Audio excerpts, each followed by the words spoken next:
Well, I want to welcome you here to this workshop. We are so delighted to have our colleague Laura Weinstein with us, who we'll be introducing in just a moment. We are really pleased to have you join us for Arts of Islamic Cultures in the classroom. We have other workshops later this winter, so please do check out our website and we'll share information about that at the end of the program. My name is Emily Scheinberg. I oversee educator professional development and teacher resources at the MFA. I use she, her pronouns, and I am just really thrilled to be able to share another aspect of our collection with all of you this evening. Although I'm not physically there now, I also would like to acknowledge that the Museum of Fine Arts Boston is, excuse me, is in Boston, Massachusetts. And Laura, I'm going to ask you to move to the next slide. Founded in 1870, the MFA stands on a site which has long served as a place of meeting and exchange among different Algonquin nations, including the Massachusetts. As a museum, we acknowledge the long histories of the land we occupy today and seek ways to make Indigenous narratives more prominent in our galleries and also very much in our programming. This land acknowledgement is being actively discussed and reevaluated to be a more actionable statement that reflects our current commitments and collaborations. We can all learn more about the Massachusetts people who continue to be one of the many stewards, Indigenous stewards of this land by visiting massachusettstribe.org, and you'll see that that's being put in the chat for you as well. Next slide. I also wanted to give you some information about today's program and specifically some access features. Portions of the program will be recorded and may be available later this spring on our learning playlist on the YouTube channel for the MFA. You're welcome to turn off your video and mute your audio. We will focus primarily on the speaker. And as you'll see, a transcript and closed captions for this program are available through Rev for Zoom Live Captions. To enable closed captions, go to the bottom of the Zoom window, click that little up arrow next to closed caption, and then click on Show Subtitle to start displaying the live captions. We do encourage you to use Zoom's chat function to ask questions and share comments. We'll specifically use it following an activity that we're doing. If you're not able to use the chat function, we also will welcome you to unmute at that time. I want to note that we have some wonderful funders who have supported this program, and I'm going to ask you to move to the next slide. Thank you. Expanded teacher and student resources are supported by the Arbella Insurance Foundation, and teacher professional development programs are also presented with support from the Rob Goldberg Connors Fund for Teacher Resources and the Louise O. and Robert F. Levin Fund for Innovation in Teaching. We're really grateful for the support. I also want to thank my fellow colleagues who are part of this program. Thank Sophia Walter for her technical support and organization of today's program. She can be reached in the chat also if you have any questions. And I'll now turn it over to my colleague, Dahlia Habib-Linsman. Thank you so much. Thanks, Emily. I'm Dahlia Habib-Linsman. I'm the head of academic engagement at the MFA. And I'm really delighted to welcome you all as well. And if we could, Laura, have the next slide. I will introduce you to our roadmap for today. We will start with a presentation by Laura Weinstein, who will discuss with us an object from the collection. We'll then move into several breakout rooms to look deeply and to talk about how we might use these objects in our teaching. And we'll come back as a group to have a discussion, and that'll be followed by Laura's focus on a couple of other objects from our collection. So we really welcome your feedback on this educator workshop, as well as your input regarding future online programming for the MFA. Your responses will help significantly in developing programs for educators and for all audiences. It's now my really great pleasure to introduce our speaker and our friend, Laura Weinstein. Laura is the Ananda Kumar Swamy Curator of South Asian and Islamic Art at the Museum of Fine Arts, Boston. A specialist in Persian manuscripts produced in early modern India, Laura works with the South Asian, Southeast Asian, and Islamic art collections at the MFA and has curated a number of exhibitions and collection installations since arriving at the museum in 2009. Her most recent curatorial project was the Arts from Islamic Cultures Gallery that opened to the public in 2019 and presented a refreshed installation of the Islamic art collection. She is also the author of Ink, Silk, and Gold, Islamic Art from the Museum of Fine Arts, Boston. So Laura, thank you for being here today and sharing your knowledge of the collection. I'll turn it over to you.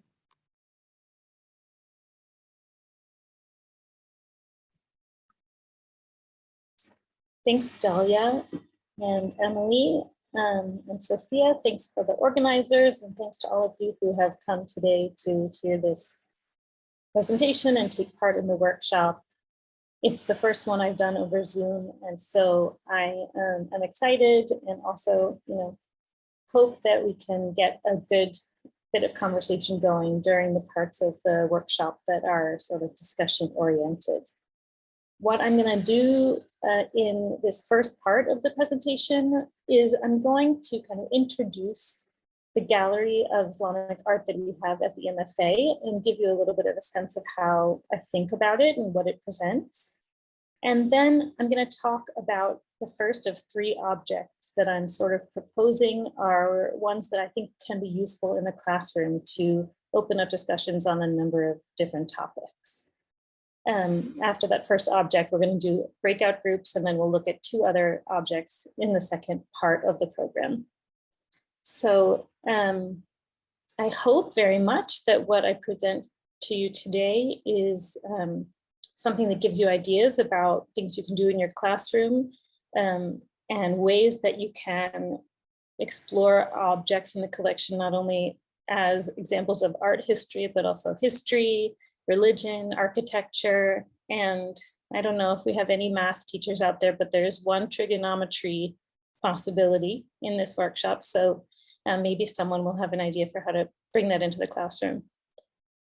So let me begin by explaining that here on the screen, you're seeing an image of one of the entrances to a gallery that, as Dahlia mentioned, opened in 2019, and we call it the Arts of Islamic Cultures Gallery.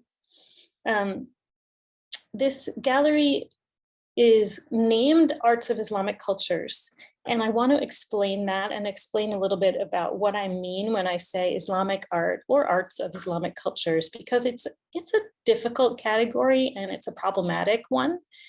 A lot of titles and categories that we use in this world are problematic. That kind of goes with the territory in some ways, when you try to group a huge group of things together and give them a name. But the roots of the idea of Islamic art are really in the 19th century.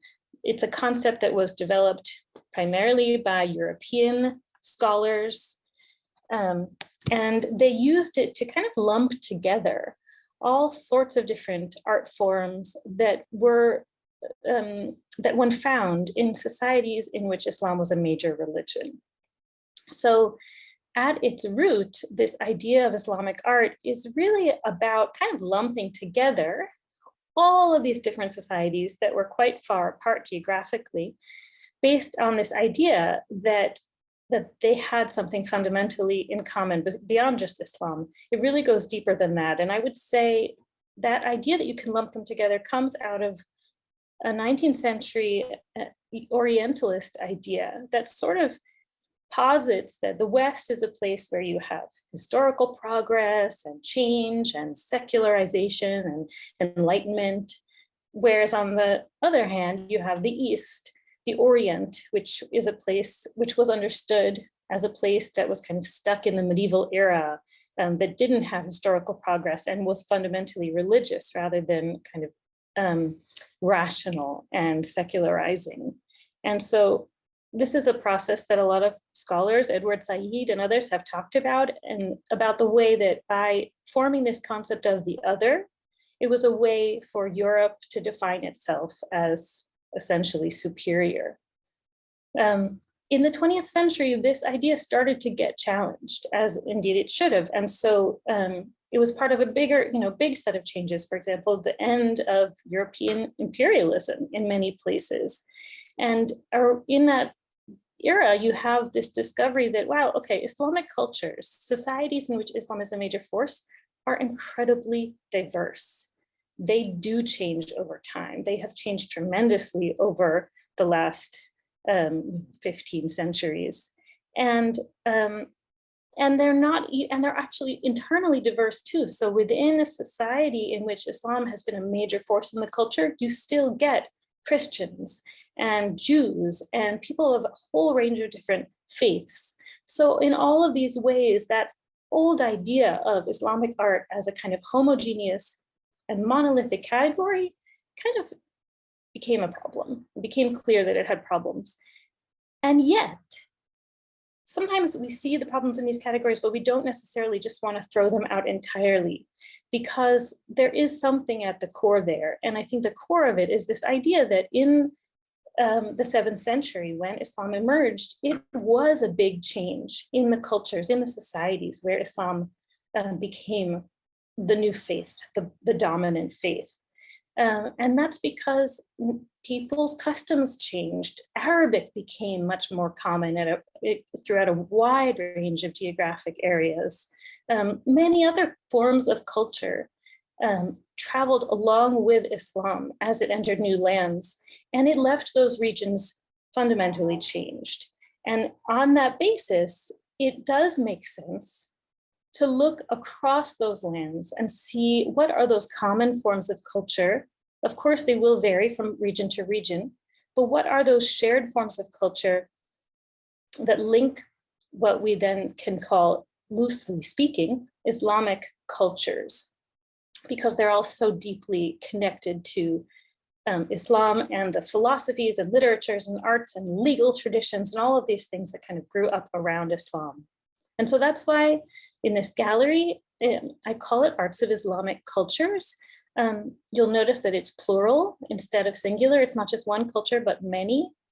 And the idea is that we're not looking at Islamic art in the sense, I don't want people to think that all of this art is Islamic in the sense of being religious, because in fact, it's not. We're looking at all of the different art forms in these societies that were grouped together and where Islam is a major faith.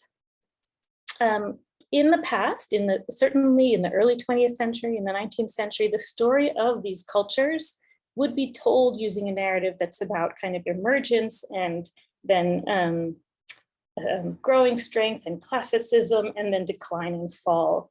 And that's one of those narratives that we have started to question, that was questioned over the course of the 20th century. And so I really think that's important. I think that a gallery that talks about Islamic cultures, and even a class that you might hold where you're going to address some of these cultures, should not be a place to try to sum them up in a neat narrative that has a beginning, middle, and an end, or has 5 major features, and because culture doesn't work like that, and certainly Islamic cultures don't work like that. So I'll show you this gallery.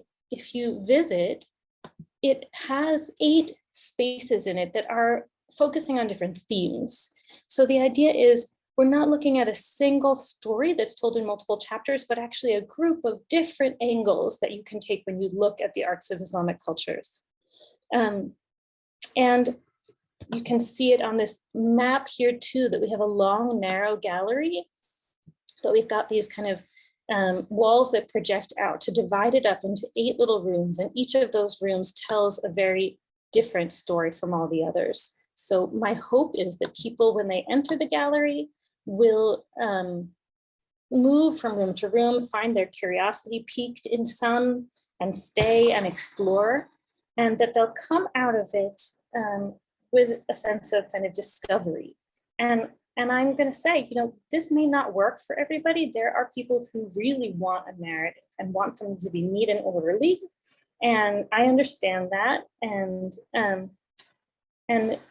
yet I think that struggle to accept the complexity of cultures, and to that struggle and effort to try to understand all the multiple facets of a group of people or a group of cultures is actually a skill that we can all use in many different parts of our lives, not only in museum going or in school. So my hope is to make people work a little bit, but that they get a lot out of that work.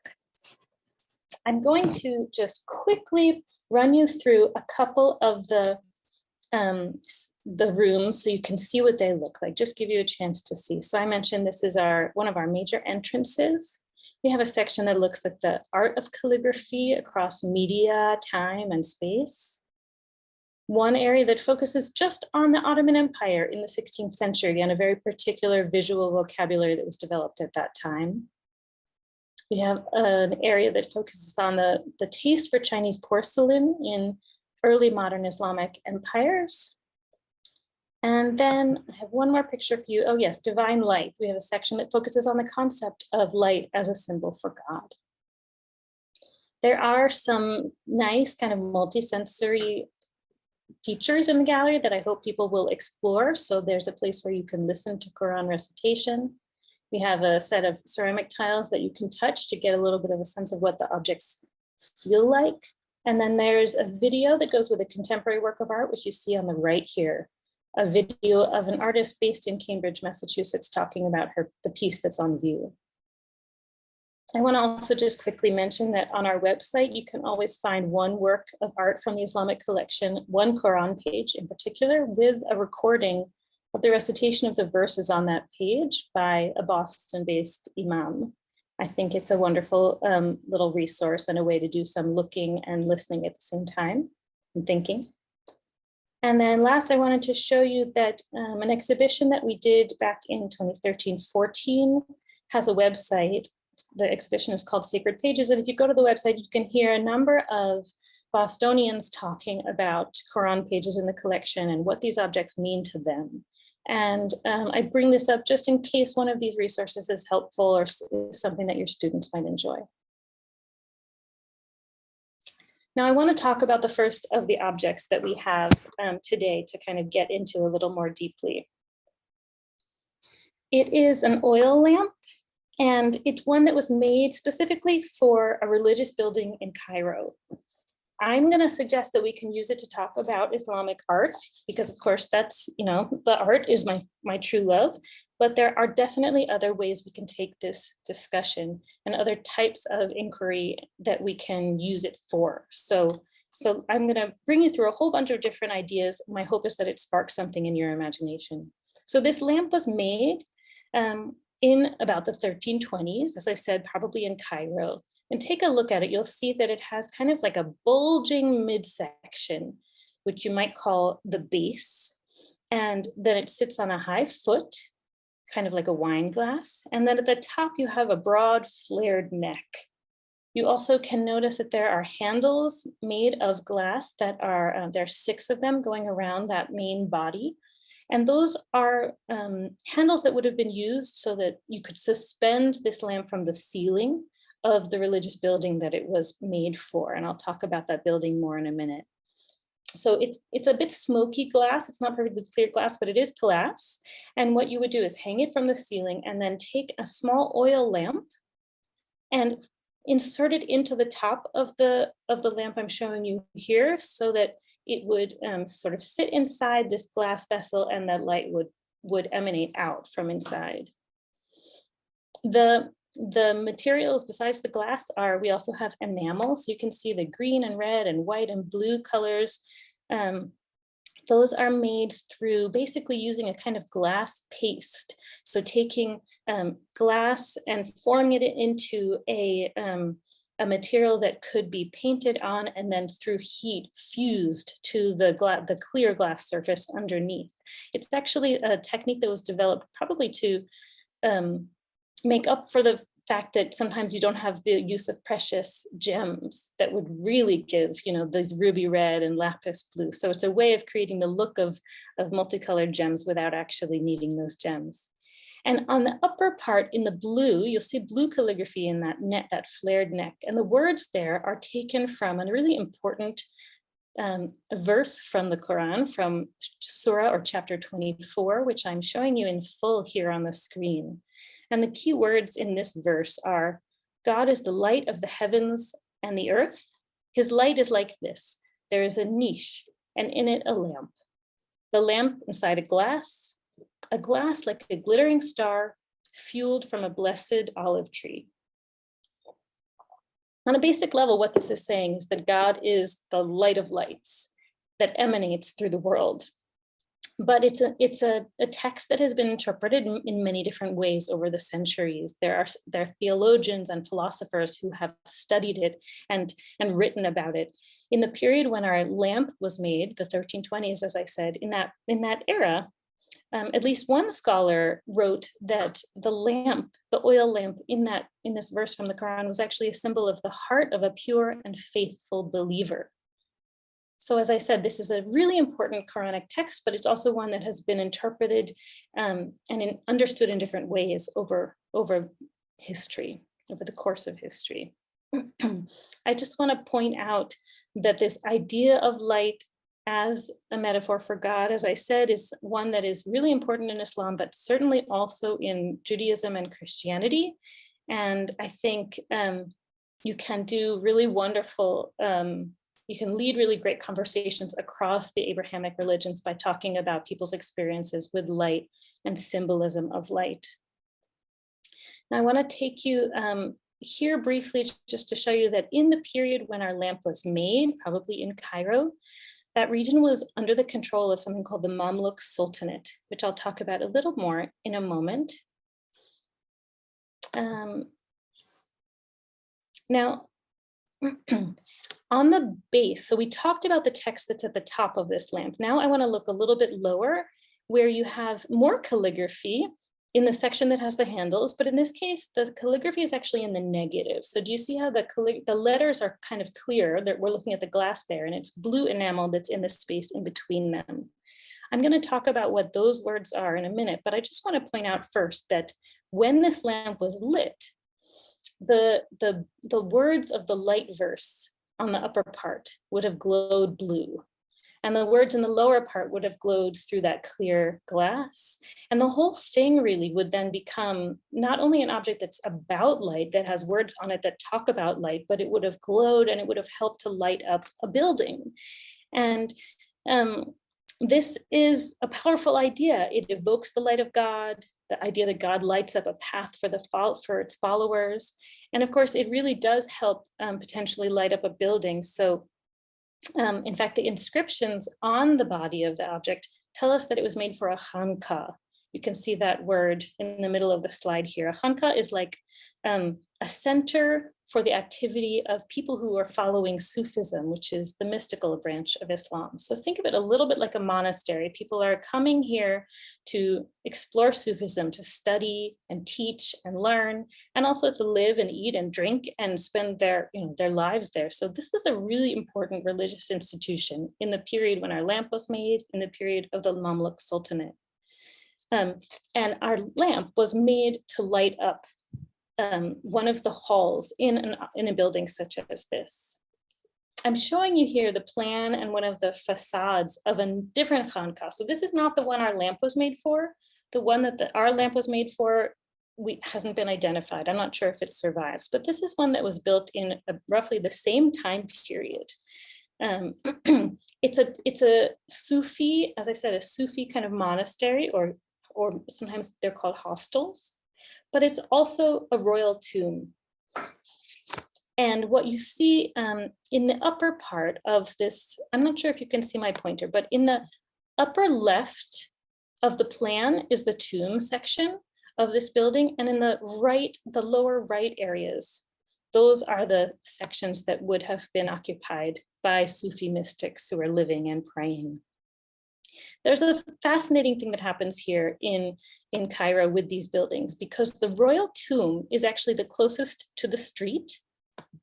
And it is the part of the building that has the royal titles inscribed, carved in stone on the front of the building. So this, if you're walking down the street, you would see the facade, or if you're walking down this street that's right here on this image, you would see the royal tomb. The Sufi retreat center, which is in the back of the building, is hidden from the street.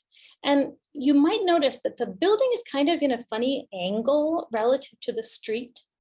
And so, you could ask, why is that tomb? Why is the part that's up against the street? Why isn't it aligned with the street as most of our buildings are today? And the reason is that in addition to having a royal tomb here, we also have sacred spaces, and those within the world of Islam, they need to be oriented in the direction of Mecca.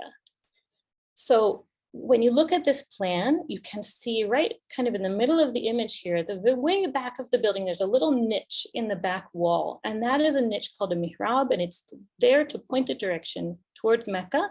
It's the way you have to face when you're praying.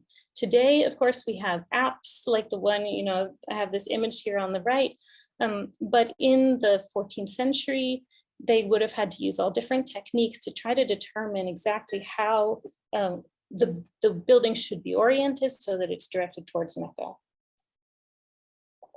This is actually something that I believe you can figure out today using trigonometry. I mentioned that before. There's a little bit of a math lesson here. I think it's fascinating to think that even here in Boston, where I'm sitting today, architects have needed to do this math that has been done for centuries in order to figure out how to orient their buildings. By having the royal tomb right on the street, passers-by could offer prayers that would bring spiritual merit and blessings to the ruler who's buried inside. Meanwhile, the Sufis could be carrying out their rituals in the back, which again, because it's attached to this royal tomb, it could be bringing merit to the person who's buried there. So now I want to bring you back to the lamp. So if you look closely at this image, you'll see inside this giant archway with that niche in the back pointing towards Mecca, you can see suspended on very long chains, lamps, very much like the one that I've been showing you. The body of the lamp in that clear glass section has the following inscription. It says, "This is one of the objects that has been made for the blessed Khanka of Sufi hostel, constructed by the servant longing for God, his high excellency Karim al-Din. May God make eternal his glory." So here is how we know that this lamp was specifically made for a building like the one we're looking at right now.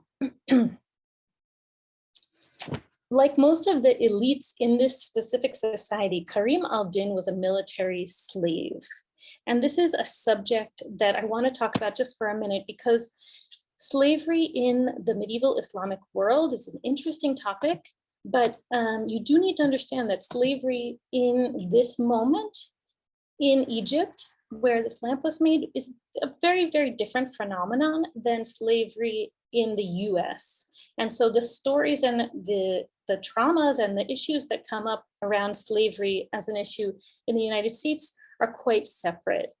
I will say honestly that this is not specifically my area of expertise, but I think it's something so interesting that I really wanted to share it with you, because Karim al-Din, this man who sponsored the lamp we're looking at, was someone who was not born a Muslim. He was probably Turkic, so his roots are in Central Asia.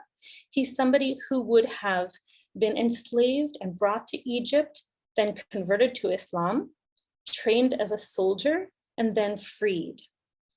After the completion of this whole long process, as a free man, he would have received a horse and military equipment, and even some land, a portion of his master's estate.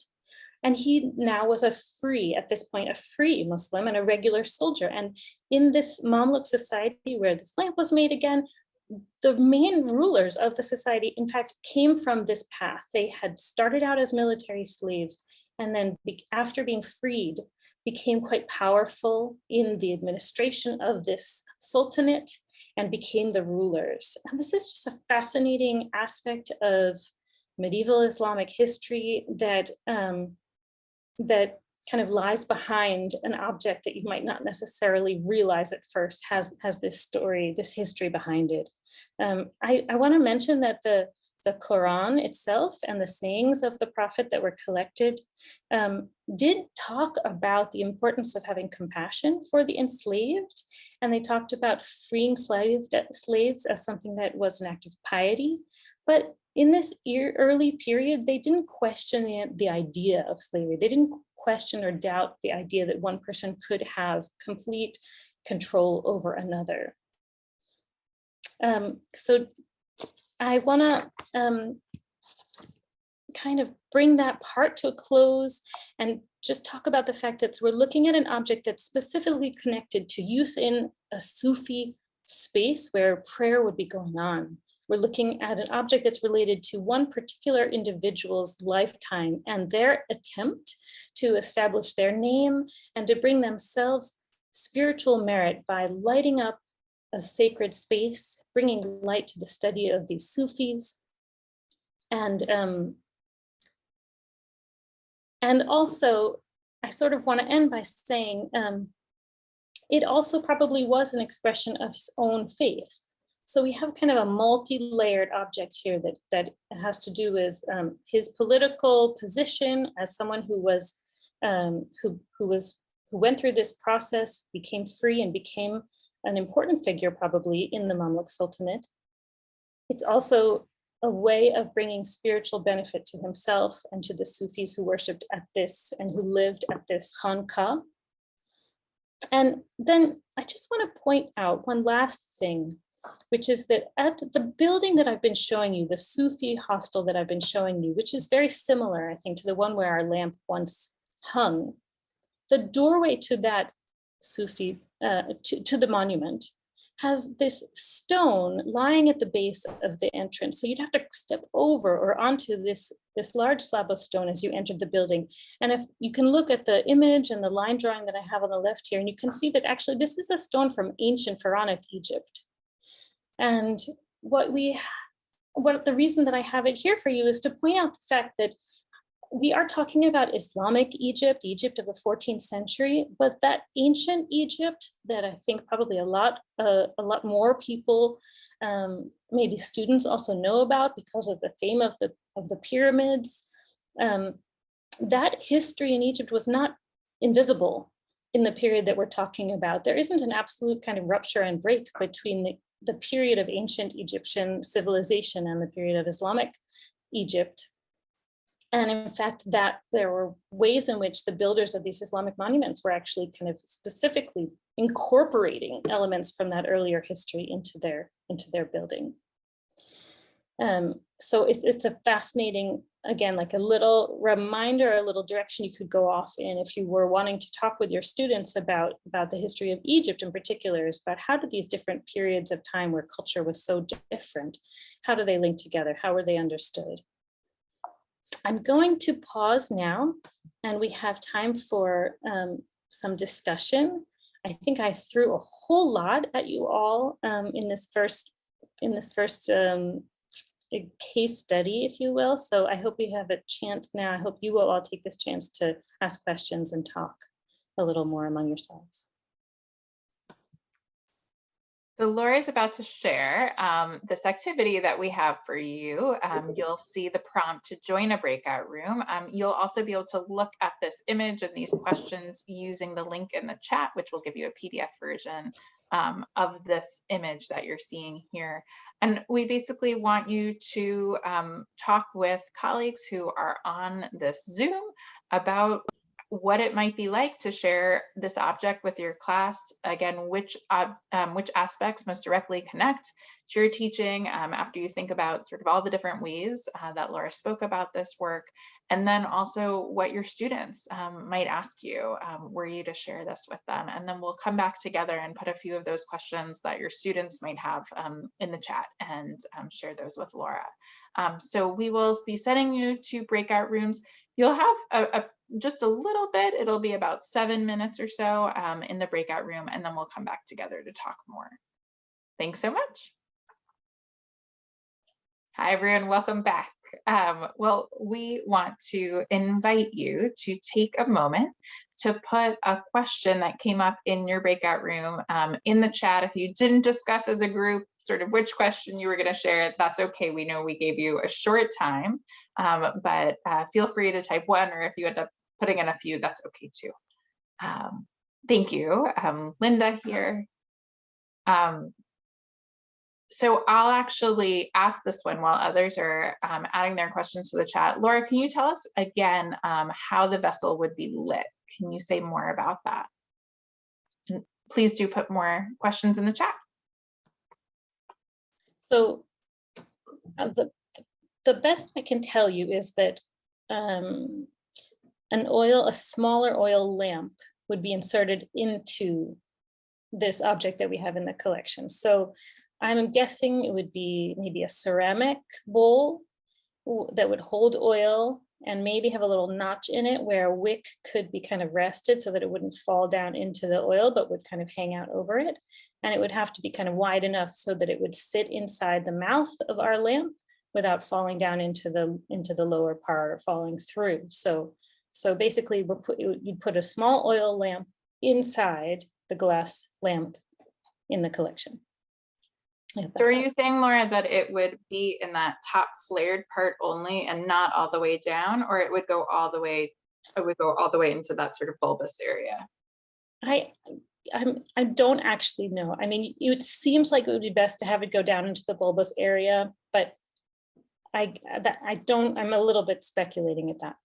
Yeah, that's point. okay. It's really helpful to think about just all of that process and that sort of math engineering also that's involved in thinking about this.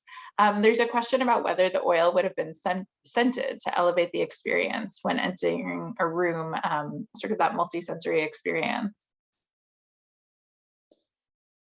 I don't know, but I mean, where my mind goes is the fact that, again, lamps and the provision of oil to sacred spaces, sacred institutions is something really important across Christianity and Judaism as well.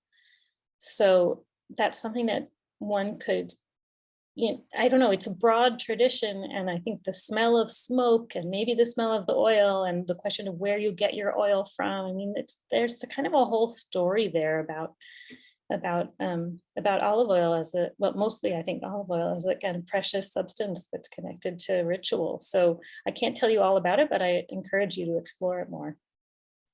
Thank you for that. I know a question came up in one of the breakout rooms that I popped into, whether the fact that there was that piece, it's in the chat now. We had a question related to the door. Was it a message on the stone at the door entrance? Is it a welcoming message? When there was that question of stepping over it, stepping on it?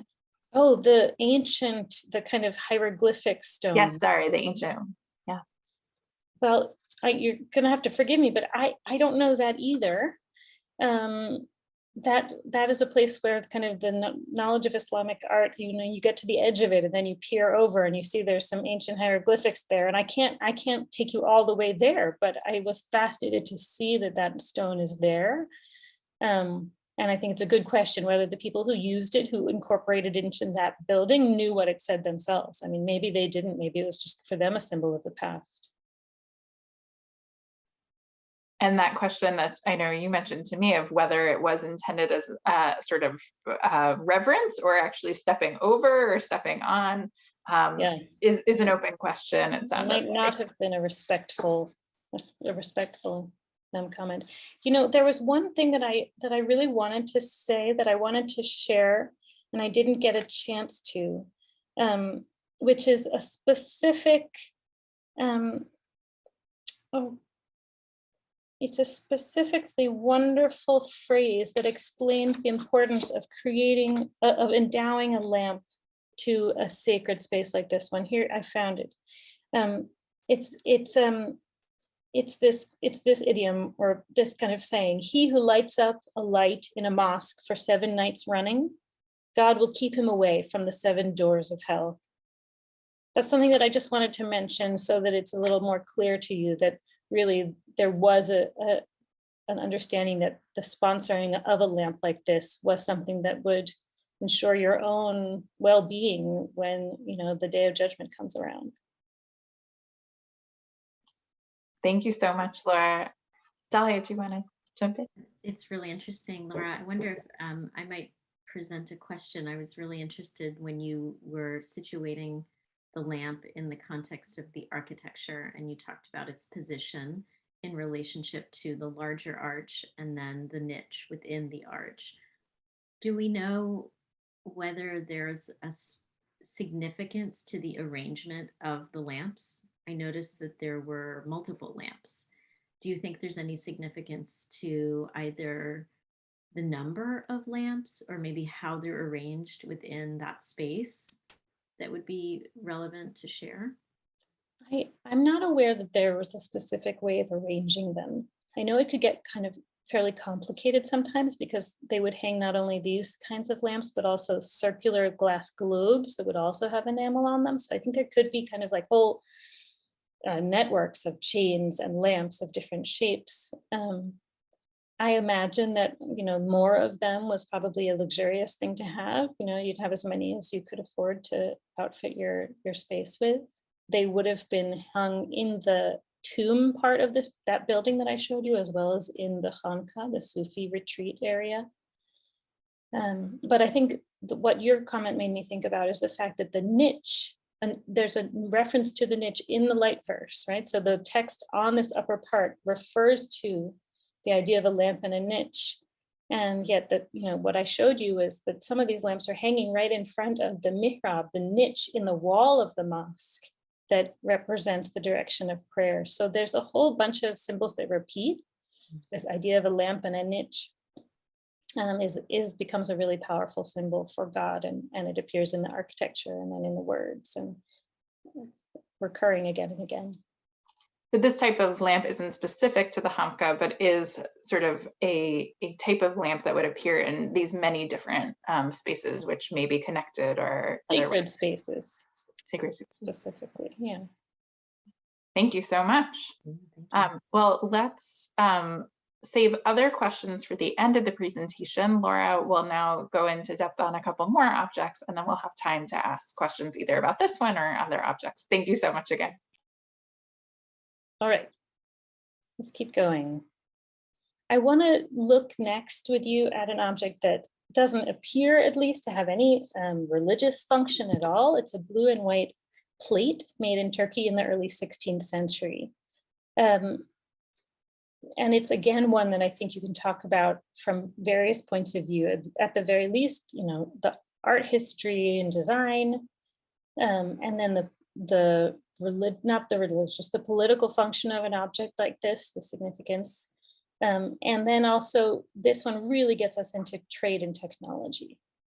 So just to start with, this plate may look a little bit like blue and white Chinese porcelain, but it's not porcelain. It's made of something called fritware or stone paste, which is basically an artificial clay that was made to imitate porcelain in the Middle East. It's close to white in color, but not quite white, not as white as porcelain.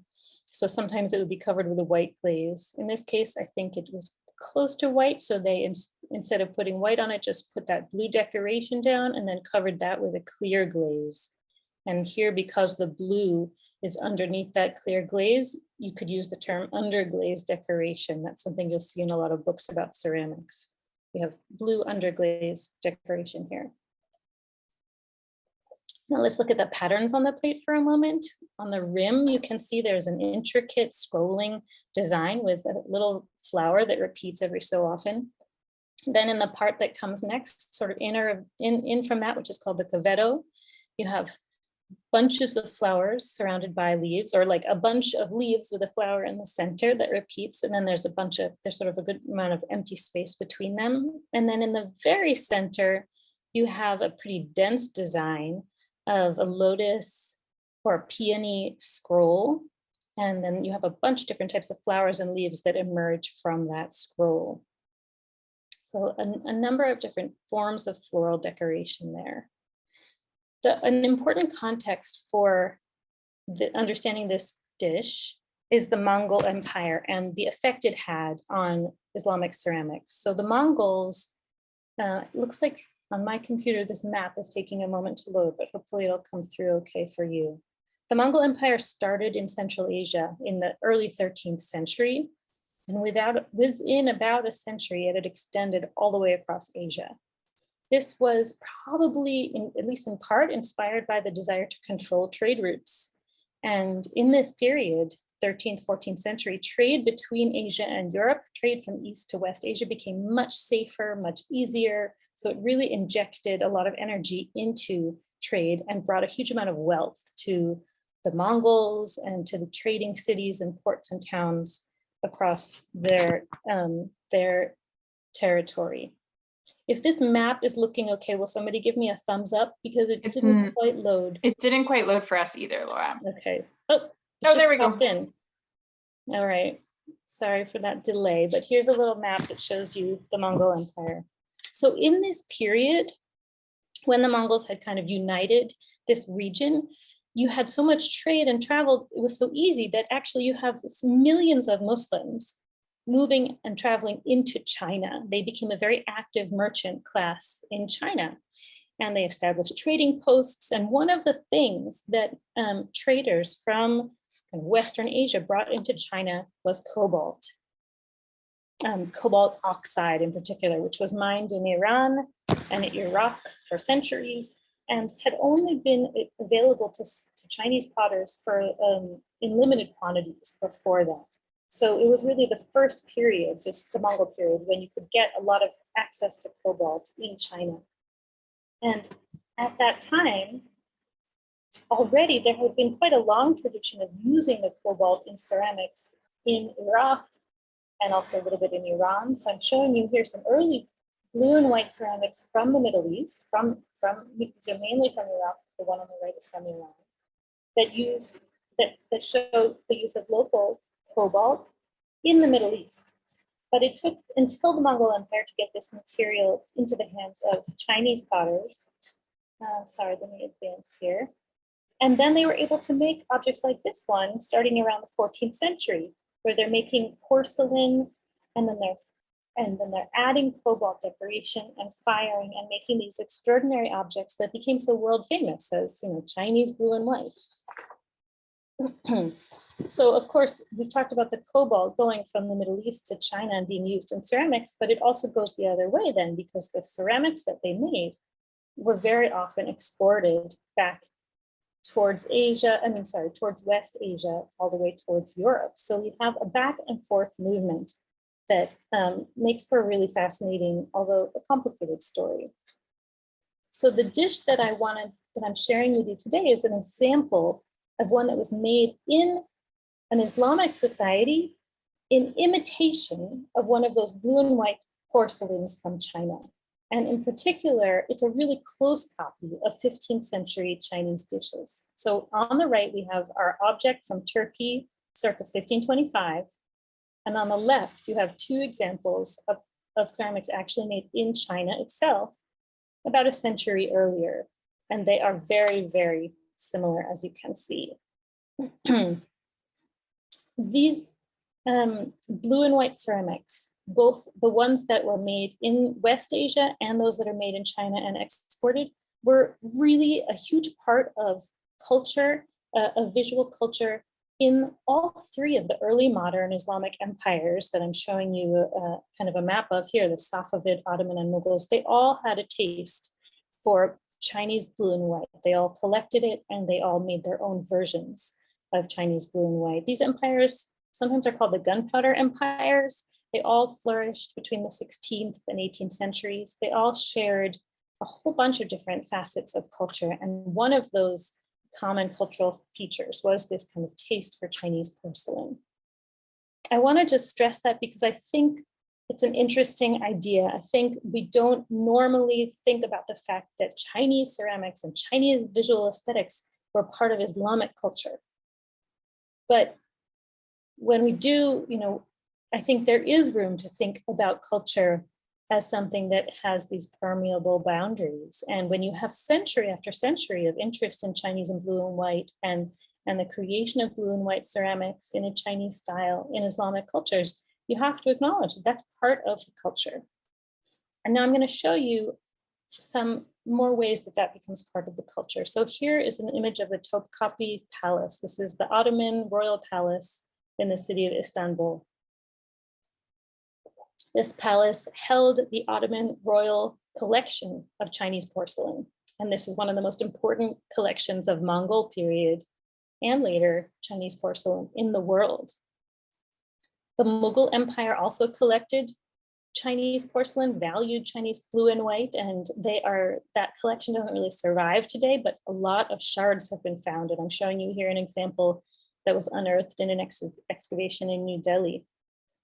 And most famously, the Safavid Empire so valued Chinese porcelain that they actually built a special building just to house and display the Royal Safavid collection of Chinese ceramics and Chinese style ceramics. So this is a building in the north of Iran, in the city of Ardabil, as I said, designed to show the royal collection. What is so interesting, I think, is to point out, or I want to share, is that this building on the left, this room on the left, was actually part of the tomb shrine of a man named Sheikh Safi al-Din. He was born in 1252. He was the founder of the Safaviya order of Sufism. So he was a Sufi and a Sufi leader. He was an important religious leader, but he was also considered the founder of the Safavid dynasty. So we're talking about this great Safavid empire based in Iran, but larger than modern day Iran. And their founder was also a religious leader. And so his tomb was an important site. Just like as we were discussing with the last object, his tomb was attached to a Sufi retreat. So it's a center of religious learning and a tomb. It's also a place where a number of Safavid rulers were buried. So it also became a place to demonstrate the power and the prestige of the rulers of this empire. So you might say, like, what is a room for the display of Chinese ceramics doing at the tomb of the founder and then the later rulers of the Safavid empire?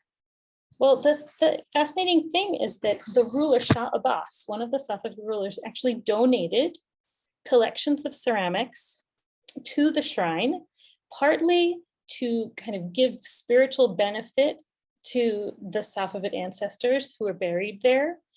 So in that way, it's almost like the oil lamp, like gifting and outfitting a place that is a beautiful tomb, and Sufi center is a way of kind of giving blessings to the people who are buried there. But also, these ceramics, we know, were taken out sometimes and used in ceremonies. And these ceramic objects would actually then kind of stand in for Shah Abbas. The Shah's own presence would be represented through these royal ceramic objects. So they're royal symbols. They are objects that represent cultivation and sophistication. And they're symbols of that imperial connection, that imperial line, that dynasty that goes all the way back to the sheikh who was first buried here. And so the idea that all of this could be communicated through blue and white ceramics is something that I just find amazing. And I wanted to point out, I showed you the top copy where you have that Ottoman royal collection. You have buildings almost like this Ardabil room for the housing of the Chinese collection. You have rooms somewhat like that in the Topkapi in Turkey.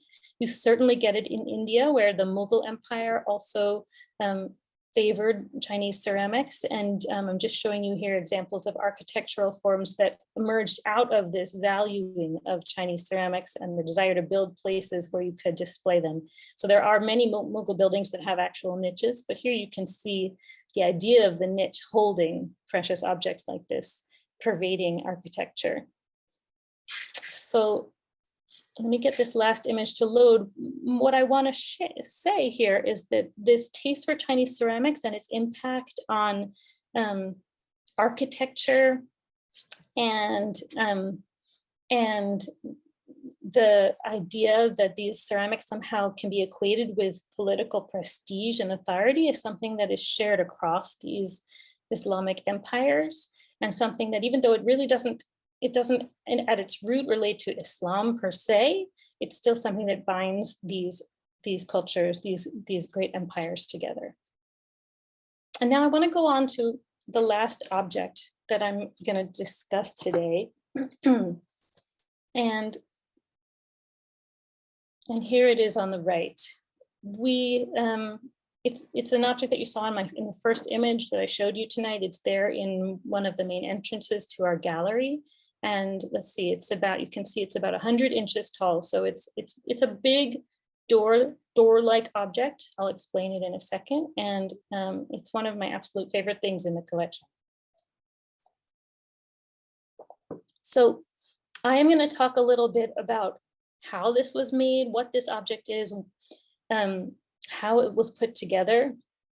But I'm also going to use it to talk a little bit about how some of the medieval and the early modern traditions and histories that I've been discussing so far were looked at in the 19th century, and how they were kind of reinterpreted in the context of westernization and modernization, colonialism, and it even gets us into the topic of Orientalism in some interesting ways. So, I wanted to bring it in to really show how we can move out of the historical periods and even come quite close to the present day. So I just want to start by saying, I want to familiarize you with the idea of a minbar, which is a pulpit where an imam will give a sermon after Friday prayers in a mosque. So you're seeing here an image of a very elaborate, beautiful minbar or pulpit in a Mamluk mosque, right there next to that niche that we discussed, the mihrab, which points you towards Mecca. In the early years of Islam, the minbar, the pulpit, was reserved for Muhammad, who is said to have had a sort of a stone platform with a seat, and he would sit there in order to lead worship. And after him, the caliphs, the people who ruled and who kind of like led the Islamic community after Muhammad, they also were sitting there. So in the beginning, it was really a symbol of authority, a seat for a ruler. But over time, it became something that you had standard in any mosque, and it really became a place for the leader of prayer. And in this way, it might make you think of, a pulpit in a church. You have the same kind of idea in church architecture of these really elaborate places that are erected for the leader of prayer. Minbars are normally, they look like the little diagram you see on the left, and there's a door at the bottom. So you enter through a door, and then you go up the stairs to the top of the pulpit. And I want you to notice that in that little diagram I have on the left, you can sort of see that entrance has two panels, two doors, and they open, they would open in or out, and then you'd pass through. But look at the door we have in the MFA collection on the right, you'll see that there's no line down the center.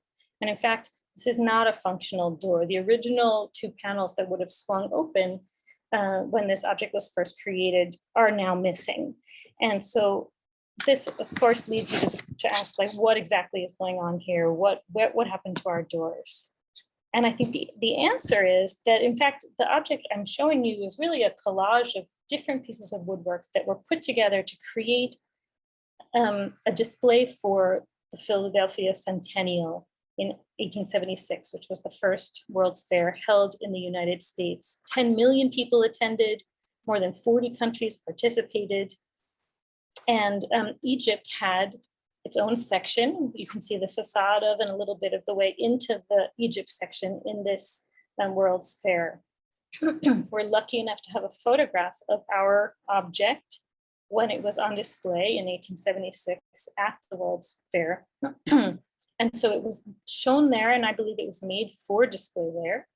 And then it was gifted to the MFA right away after the fair. 1877 already, it was on view in the museum. And if you look really closely in the center of this painting, I'll show it to you right here with my pointer. This is the door in a display of kind of Islamic objects surrounded by European paintings. So that's an early display. The door in 1903 was in a gallery of woodwork. And then in 1916 or so, you have it in a very different kind of more extravagant display of all different forms of Islamic art. So this door has been in the museum since 1877. It's one of the first Islamic objects that was acquired. So what you have when you actually start to look at the different parts of this object, though, is you really begin to notice that it's basically a collage or a pastiche. Part of it comes from the 15th century, part of it from the 14th century. I'm going to go through the pieces a little bit. So this outermost part is clearly from an actual minbar, from a Mamluk, so Egyptian, probably mosque pulpit. And you can see that it even has this elaborate cornice at the top, which is very like the one you could see in the image on the right there. So there's no question that that part is really from a pulpit.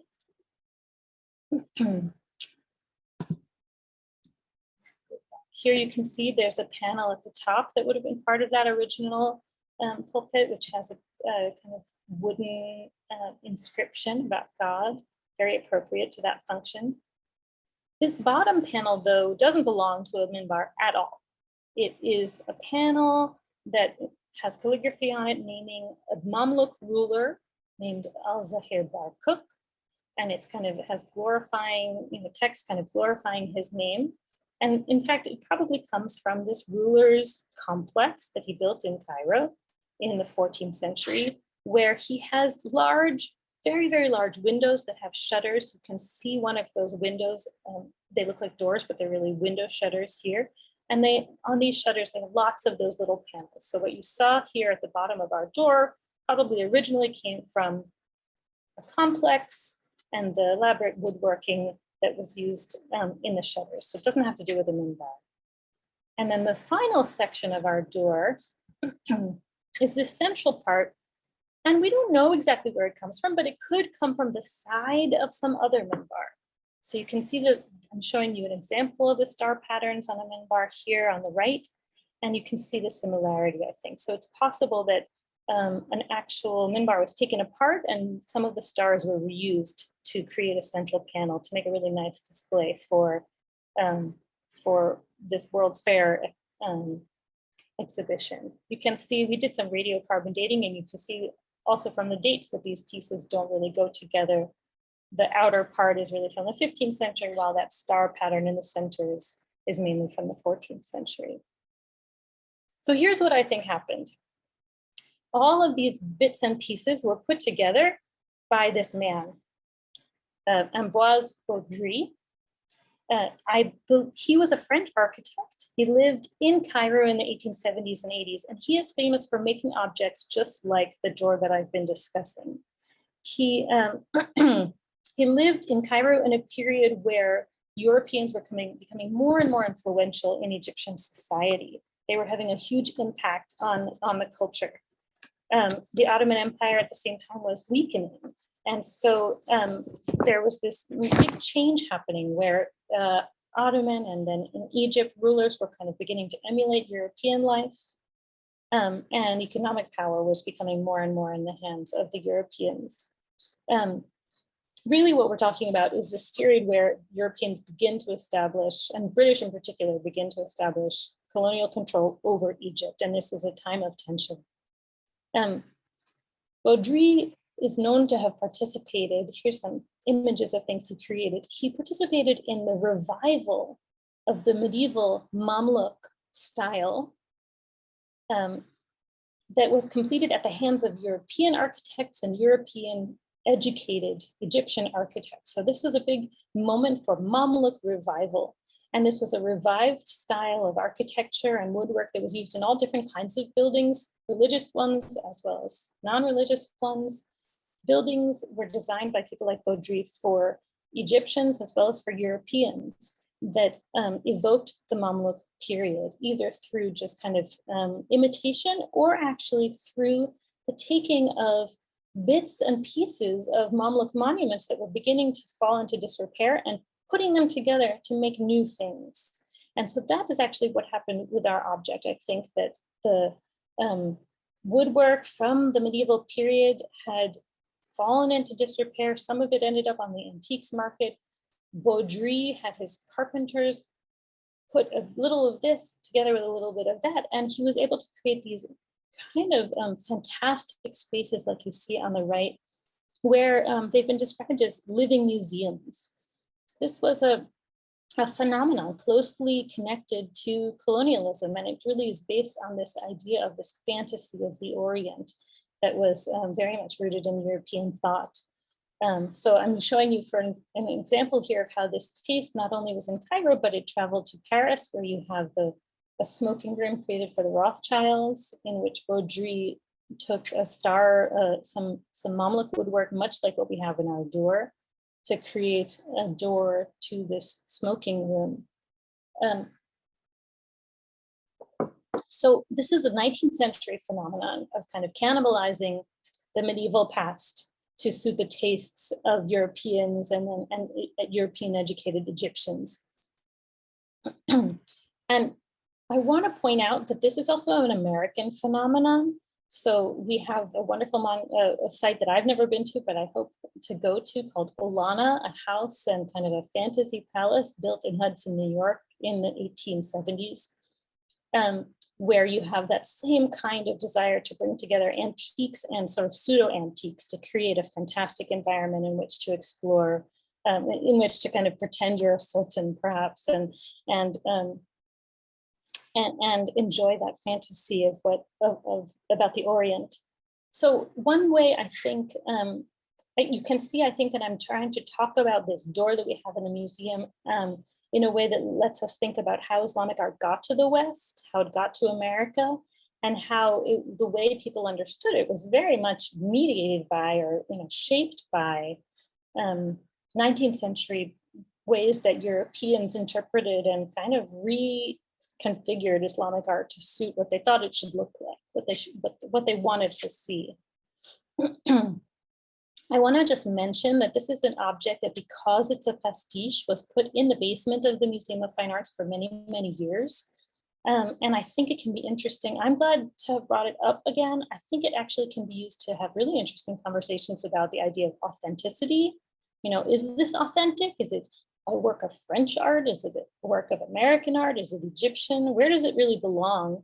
And I have enjoyed a lot of interesting conversations with visitors to the museum about wrestling with, what do we do with an object like this exactly? How do we think about it?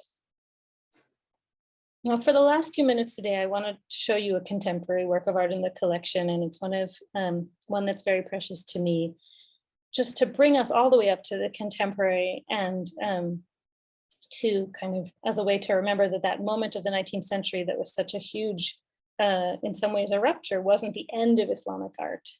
So this is a piece by Wasma Chorbachi. She's an artist who lives in Cambridge, Massachusetts, so not far from me.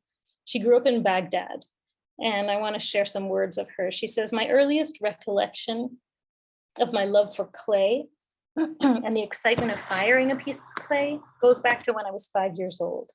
During promenades on the banks of the Tigris River, I discovered that these Mesopotamian clay deposits were the greatest toy. The making of the piece and the material transformation with its sense of magic overwhelmed my imagination. After that, I often played with clay and found that it brought me joy and peace of mind." So she's someone who has loved working with clay her whole life. As a child, she molded clay and then baked them in the oven in her home that was for bread. So they would sort of put bread and the clay in there together, I think, and bake them at the same time. She didn't actually start making ceramics, though, with calligraphy on them, like you see here, until she was a teenager. She was living in Geneva with her family, and she took a ceramics class, and the teachers gave her all these different colored glazes that she could use, every color you can imagine. And she surprised them by saying, "I just want black. I just want black and white." And what she said later was that was a way of connecting to Baghdad. Here she was in Geneva, but she was remembering the calligraphy of black on white that she would see in the signage or on the buildings of Baghdad. So it was a part of her visual memory of her childhood.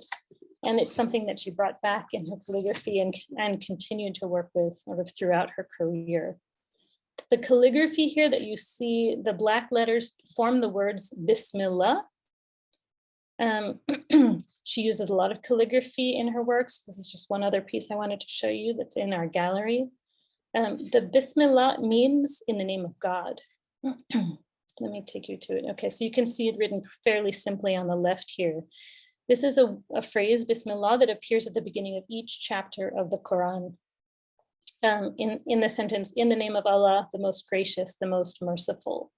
And these are words that are said by Muslims at the beginning of many different kinds of undertakings. It's a way of sort of giving a blessing, ensuring that whatever you're about to do ends with success. And this is a set of words that have been important to Islamic artists over many centuries. So if you can look at my pointer, you'll see the same set of words is here in a beautiful medieval Quran from Afghanistan. Bismillah is right here.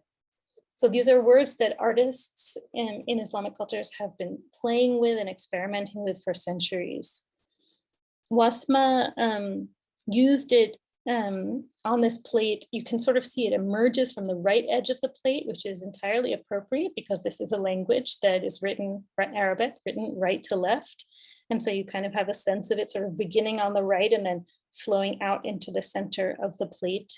And I just want to point out something that I see when I look at it, which is that it's really rich in texture. You can see how the white area of the plate is kind of like, it has little depressions in it. It's textured, it's not exactly smooth. It's sort of natural looking, but the letters of the Bismillah, those black letters, are really smooth and glossy. And when I look at this plate, I almost think about how these words kind of cut like lightning. They shoot through that softer white area of the plate. And so you have this sense of how incredibly bold and like incisive they are. And then there's a little bit of gold and blue that she adds there that's just purely decorative, that adds kind of a sense of grandeur, I think, a sense of elevation to those words.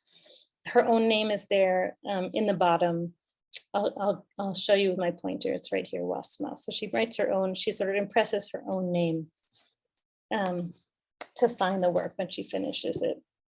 So I'm going to stop here so we have a little bit of time for question and answers. And I'll just say in closing that I hope that some of what I've just thrown at you sticks. I know it was kind of a lot of different types of information. My goal, I guess, would be that you have seen some beautiful things and gotten a sense of how many different ways you can talk about them, because I think that's what makes them fascinating to me, is that they give us insight into history and literature and poetry and religion and so many different things. So I really hope that this was useful to you, and I'm gonna end the screen share now, although I can bring it up again and just take any questions that you might have.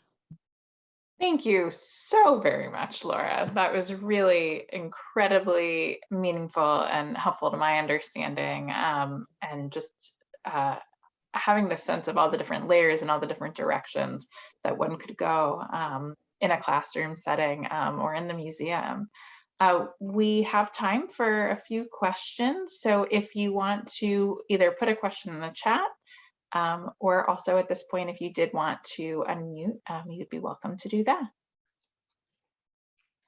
I have a very specific question, which is, can you remind us what year it was that each of these works that you spoke of were from? If you could just sort of reorient us to the sort of chronology or time frame. I'm thinking in particular about, let's see, it was the Imamzada, is that right? Of that was full of the porcelain, and at what point in time was that made? How does this all sort of connect? Mm-hmm. Okay, so we started with an object from the era of the Mamluk Sultanate, which was basically the 13th to the 16th century. So we started with an object from the medieval, what I would call the medieval period, 1320s. And then we moved on to an object from what I would call the early modern, so a little bit later, from about 1525, and that was the Turkish plate with blue and white decoration. And that building that I showed you that was created for the display of ceramics that belonged to the Safavid Empire was built in the 16th century. So it was a place to display ceramics from right before, or new things, as well as kind of antiques that they had collected that were from China.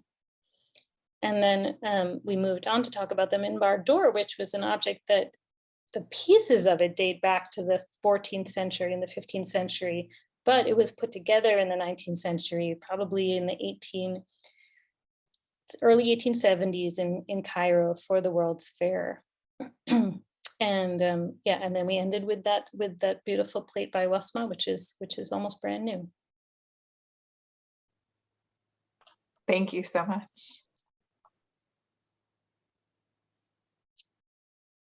see, we may have some questions. We may also be just still digesting everything that you shared with us. That's fine. Maybe maybe now it's just good to mention that I encourage people to come and see all of the objects that we talked about today are in the gallery. So you can see them for yourself, and you can see that they of course have labels with them, so you can kind of try to digest them yourself through that little abridged text. And we also, I think, have a few other resources that people can use. I showed you some, but here, I'll hand it back over to you, Emily. I was going to say, Sophia just put in the chat what I was also going to put in the chat, which is a resource that you helped create along with a colleague who had worked with us, Roxanne, and you can go ahead and click on that. I also can quickly share my screen to show you that. Oops, sorry about that. So this is a resource that you can see includes some works. Ooh, sorry, the formatting looks a little different than I thought it would. I'll fix that. But you can see there are these works and there are descriptions. I'll show it to you like this. There are also these descriptions. I'm sorry, I reformatted and clearly did something a little funny here, but we have, we'll fix that. But you can see that there are all of these works of art that Laura and our other colleagues have created. Some information is found at the bottom here about it. This is just an incredible resource for you to use in your class. And again, that includes some of the works that you saw this evening, some other works of contemporary art, and then also some historic works and some other things that have been mentioned. I also will say that we have an initiative through the MFA called Art Finders, where we can create other slide decks sort of like this, where we can answer sort of your request for what you're teaching in your classroom and put together a set of images based on our collection, much of which is digitized, and that's also in the chat there. But we just want to thank Laura so much for the creation of that resource to carry forward some of what was learned today and be able to have that sort of easy way. And we'll make that look a little bit more beautiful in a moment. I'm sorry about the formatting.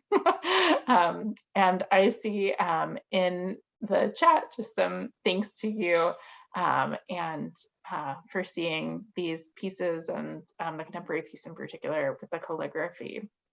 Well, I'm going to also ask Sophia to pop in the chat our survey for this evening. We encourage you to give us feedback, tell us more about your experience tonight. And we also look forward to inviting you to meet with other curators at the MFA. In March, we will have a workshop related to the newly installed galleries related to ancient Greece and ancient Rome and the Byzantine Empire.